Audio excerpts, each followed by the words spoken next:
Texas, Hurricane Beryl is slamming the coast right now. We're getting hurricane force wind gusts here. Here's some damage, some debris potentially coming off a roof from across the street. There's a club across the street. We keep hearing the metal roof from it begin to shake around. Winds gusting here to at least 80, maybe 85 miles per hour.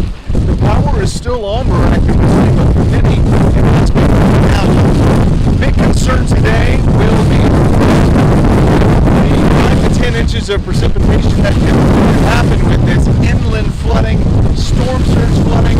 It's going to be a long day here on the coast of Texas. In Freeport, Texas, I'm meteorologist Brad Sowder. Back to you.